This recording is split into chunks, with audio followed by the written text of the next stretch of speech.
In a world filled with expensive decks like Kashtira, Tearlament, Sprite, all of these meta decks like Sword Soul that are powerful decks, what deck will be there to save us all? Well, I think I got an answer for you guys, and it is Ninjas. I've been having so much fun with Ninjas. This deck profile got inspired from an OCG deck list that won a pretty big tournament like around a month ago. And I ordered everything on TCG. I asked a couple of my friends to give me some of the cards that came out on Photon Hypernova. And you can actually build this deck in under $50. That's right, under $50. So you're gonna wanna grab this deck before it skyrockets in price. But yeah, this deck, some of the pros with the Ninja strategy is that it's good versus decks that rely on synchro summoning, XYZ summoning, link summoning, right? So Kashtira, Sprite, Sword Soul, and any link decks like Cyber's decks. But some of the weaknesses is that it's bad into fusion reliant decks like Branded, because they don't really care about being face down. But aside from that, it can tear through the competition. It is a resilient deck that can OTK turn 3 when it comes back to you. That's right, OTK on Ninjas, that's right. So I'm gonna be showcasing my deck profile. Hope you guys enjoy it. And now let's watch some of this Ninja deck profile. Let's go. Alright then guys, so this might be a little bit of a long video. I got my water right here because I'm gonna go in depth on what these cards do. I have been playing this for a little over a month now, getting ready for post Photon Hypernova, so I kind of know these cards in and out. So that's why you're gonna want to sit down, relax, because I'm gonna be showcasing not only the deck profile, but it's also gonna be like a guide in a way. So yeah, let's get started. So we're gonna go with the main deck. Hanzo, I'm gonna max out on Hanzo. We're in 3 of it. Neither of his effects are hard ones per turn. So when you special summon him or flip him face up, you can add a ninja. So a ninja from the deck.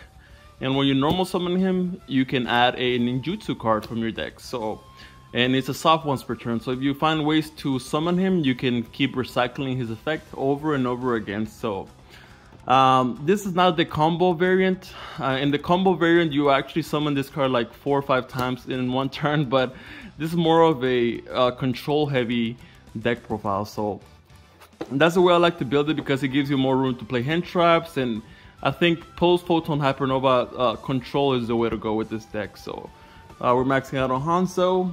We're playing 3 Mitsu. It's a free body. If you control a face down monster or ninja, you can special summon her from hand. Not only that, but it can help you play around Nibiru. I know Nibiru on a control deck is crazy, but yeah, you can easily summon more than 5 times in one turn.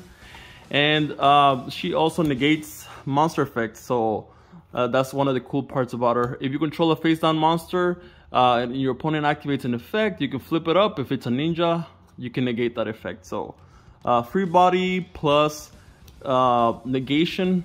Who doesn't love that, right? We're playing 3 Tobari. It's an extender. It special summons a ninja from your hand. Doesn't matter what level that is. When it gets flipped face up, and it cannot be destroyed by card effects or by battle.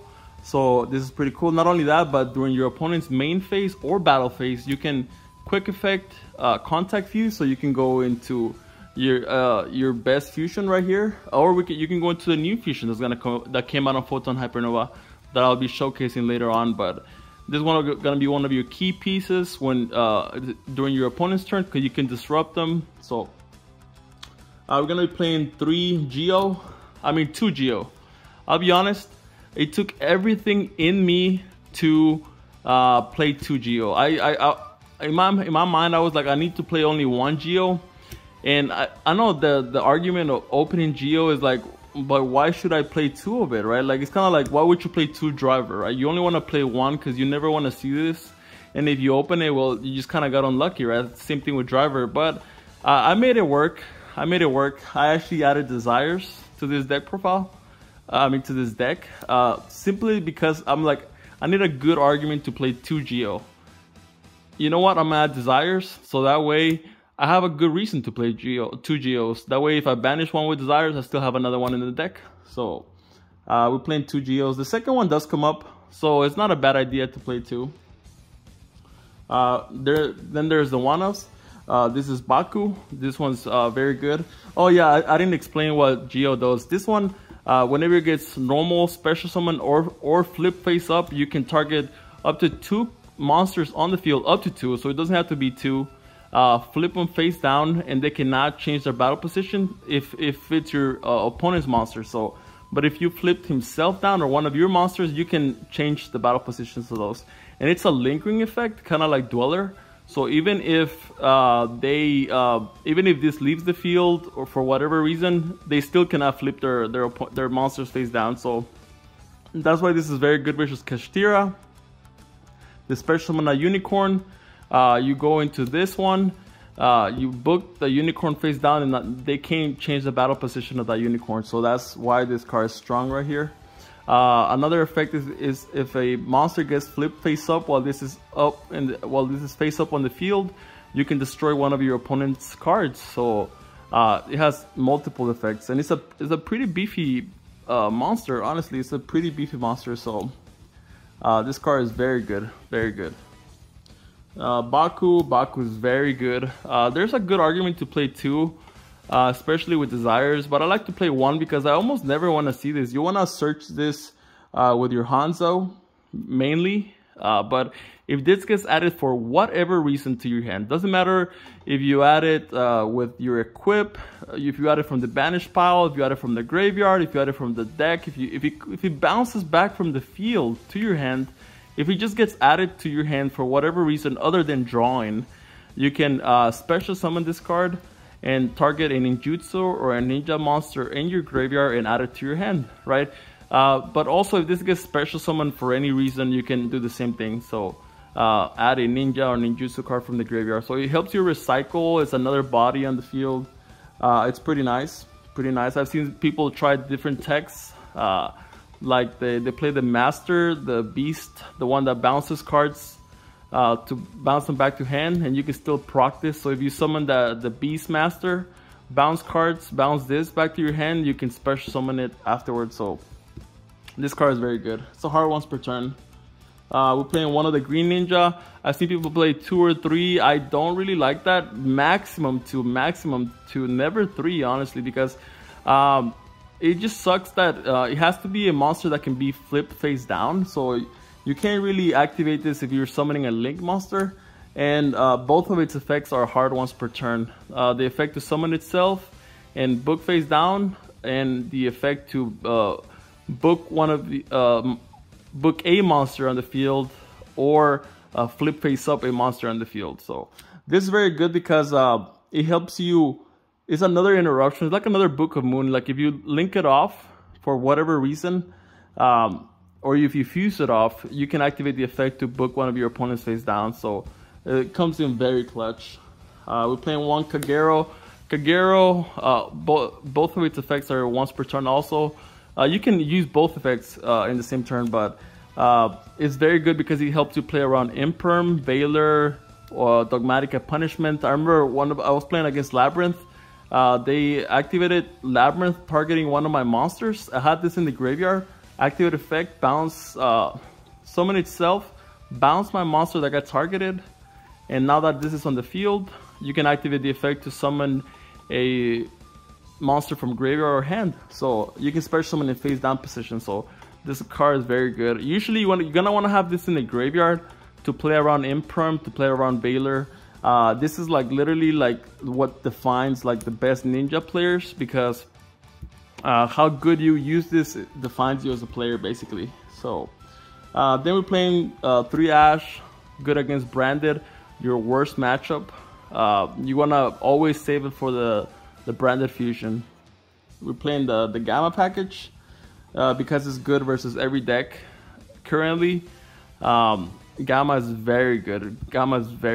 It pays off dividends. So I would recommend playing this.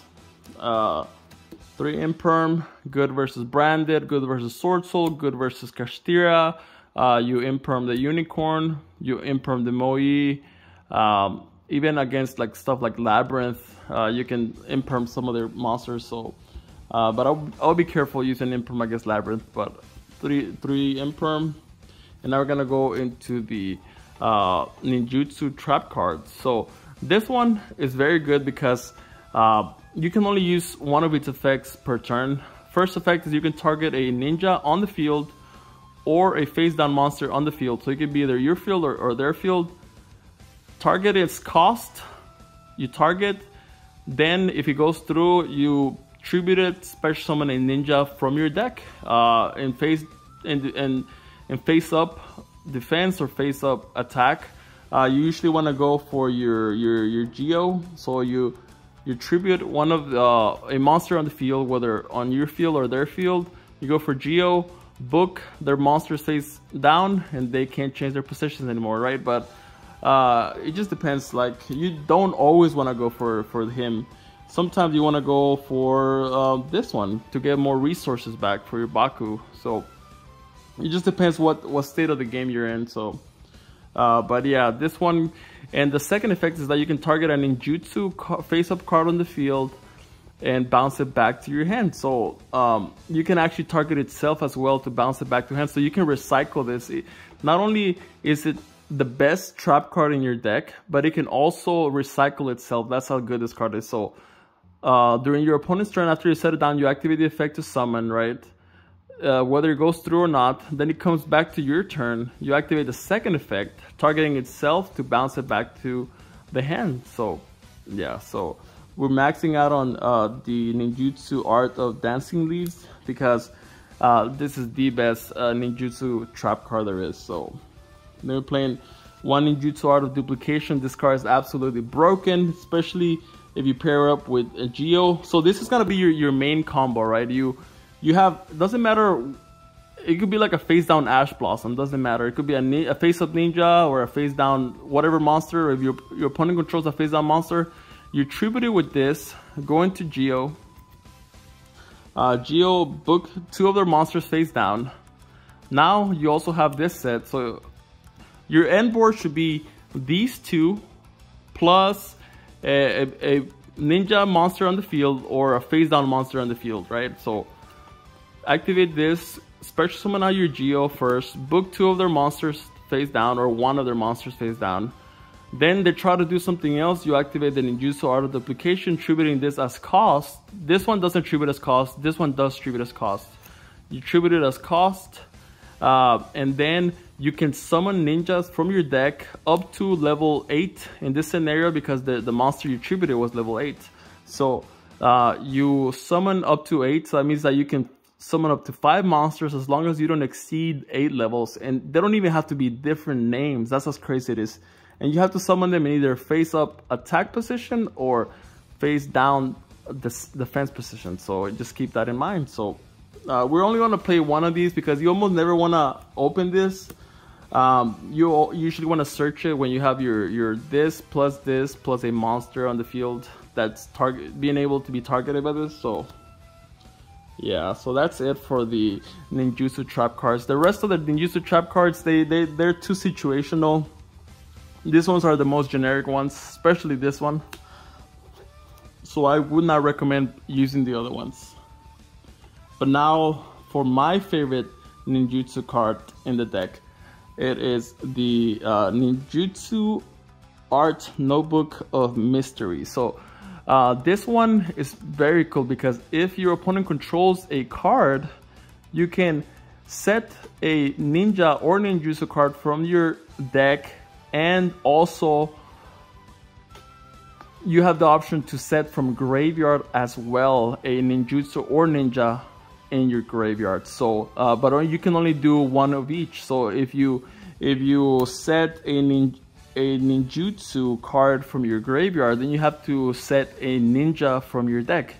But if you set a ninja from the graveyard, then you can set a ninjutsu from your deck. Basically, it has to be the opposite, right? So whatever you decide to do from graveyard, you have to do the opposite from deck. And you only have to do one. You don't have to do both. So like if you don't have any ninjas or ninjutsus in your graveyard, you can just go from deck.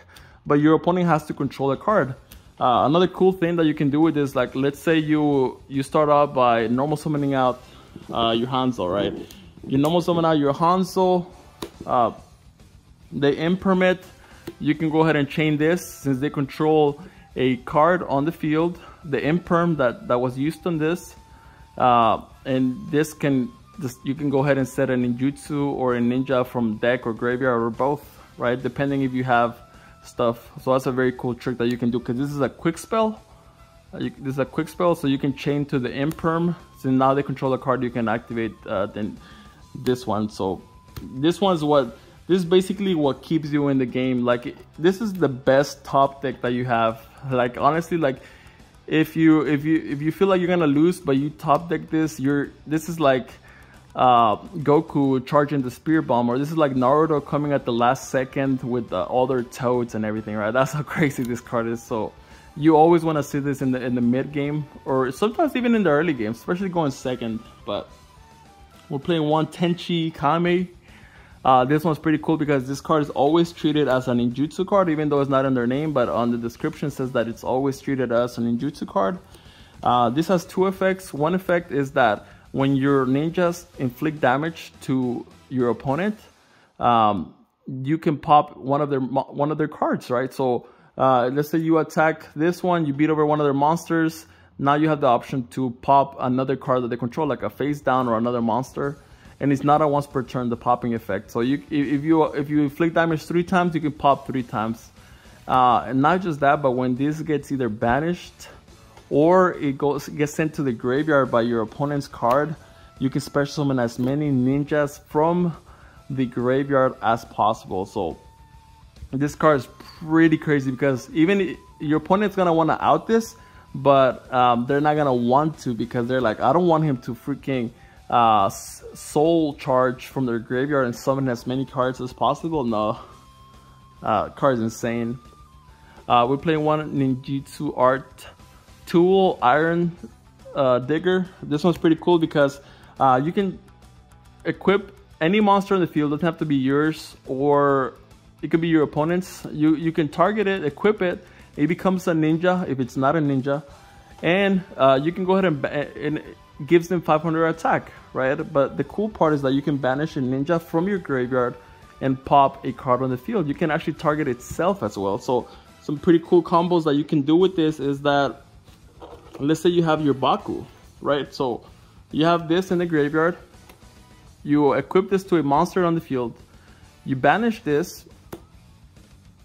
and then you target itself, pop it, effect. When this gets sent to the graveyard, you can target one of your banished ninjas, and you can decide to special summon it or add it to your hand. You can add it. This effect triggers special summoning itself out, activating the effect, and you can grab a ninjutsu or a ninja card in your graveyard. So it's a pretty cool combo that you can do. This card is insane because against back row decks, you're going to want to see this. Against Labyrinth or anything to out those annoying skill drains, or there can only be once, or anything that you kind of want to get rid of. That was a one-off. It's a hard once per turn, both of its effects. Then we're going to want to max out on Book of Moon. This card is absolutely crazy, going first or second against pretty much most of the meta nowadays, right? Because if you book it face down, then you have the option to, when it comes back to their turn, once you pass turn, if you have this set down, you can target the monster you just Book of Moon from theirs. So you're using their own monsters as sacrifice to summon one of your own ninjas from the deck. So this synergizes so well with your deck. It allows you to dodge Imperm, it allows you to dodge Effect Veiler. This card is absolutely crazy in this deck.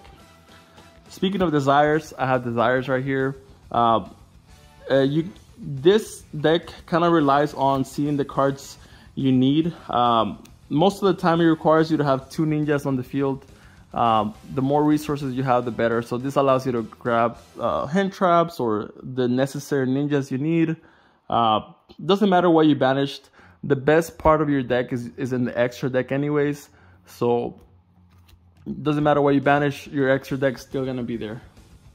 One Call by the Grey to help you dodge Ash. This card is very ashable.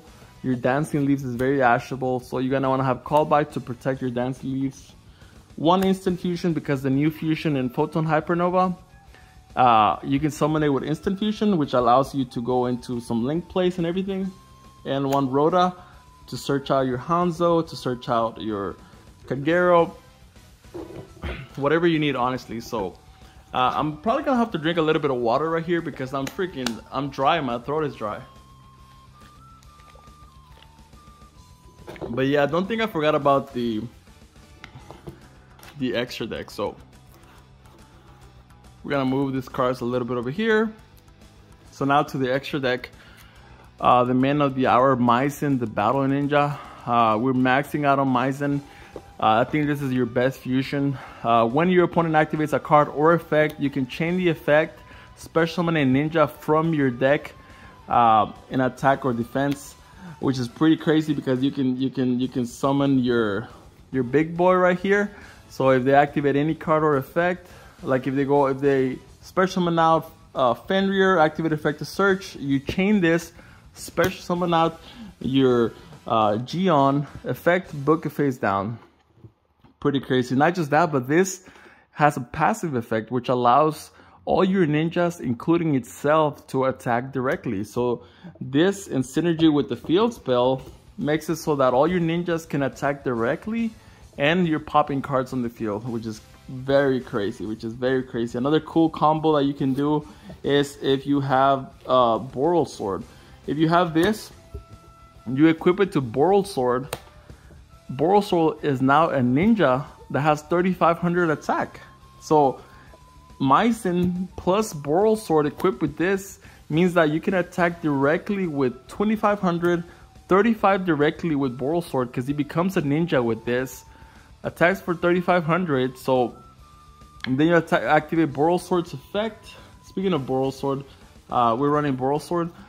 Boral Sword's effect, switch this to defense position, and Boral Sword attack for game. So even if they have 6 monsters on the field, doesn't really matter because you're just attacking directly with this and your Boral Sword or all your ninjas, and you can OTK through even Avermax, through any monster they have. Not even Avermax can stop the power of the ninja. So we're playing 3 Yagu Ranmaru, the Armor Ninja.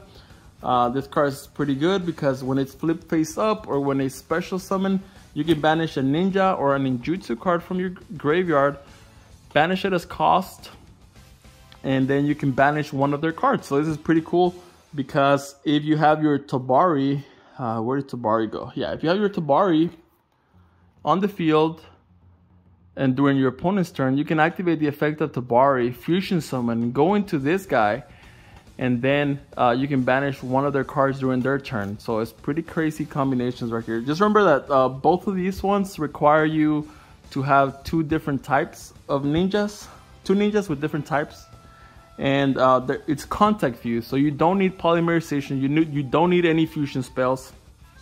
Basically, all you need is this to do it during your opponent's turn, and you just need to send the cards to the graveyard during your own turn. Like you don't even need this to make this once. If you have 2 ninjas, whether they're face down or face up, doesn't matter. You can send both of them to the graveyard and special summon these. Contact fusing is insane to this day. Then we're playing 1 Ultimate Great Insect, one of the new cards.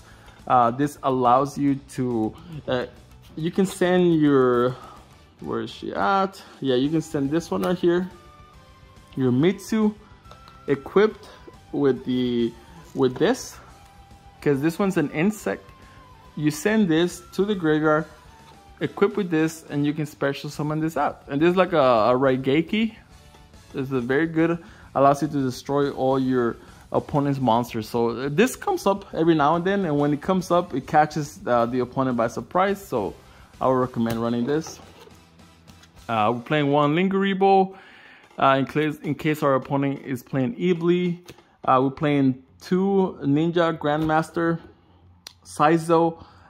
This card is very good because when it points to a monster, your opponent cannot target this for attacks or with card effects. One little cool thing that you can do with this deck is if you have this and then you have your Tabari facing down, they won't be able to target this for attacks because it's pointing to a monster. So they're gonna attack into this, and this can be destroyed by card effects or battle when it's the turn is flipped face up. So they won't be able to attack this because it points to a monster. And even if they attack this, it won't be destroyed this turn. So it's a very good lock that you can do and your opponent won't be able to kill you that turn. So the cool effect about this is that during your main phase, you can activate the effect to set a ninjutsu card from your deck. So you can set your field spell, you can set your doesn't matter, you can send your Iron Digger, you can set your trap cards, your ninjutsu, whatever you need. We're playing 2 of them in case we're playing against Kashtira and they want to rip one of them out. So you always want to have one available in case you need it. We're playing 1 Cross Sheep because we fusion summon a lot. Cross Sheep can help you reborn a card. We're playing 1 Donner. A Donner comes up in some niche scenarios when you need to out a Floodgate or something along those lines. I remember I used the Nibiru token to make this.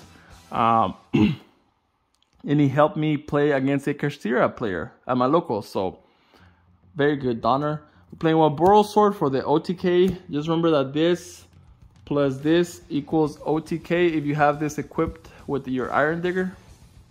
So we're playing 1 Underworld Goddess of the Closed World because sometimes I was playing against a Dragoon player. You need something that will out your untargetable, unaffected monsters. So you need something like this.